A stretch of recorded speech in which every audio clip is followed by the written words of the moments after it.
Maya po mga kagulong, magprituin natin po yung mga natirang ulam namin kahapon saka ngayong tanghali.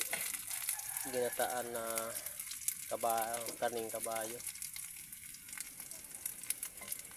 Ininit ko siya, pinirito ko diretso, tapos nilagyan ko ng mga sili para medyo manamis-namis.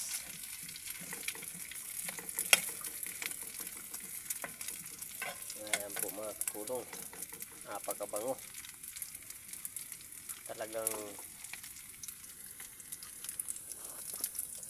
sabat gadan harang san siling munyo-munyo.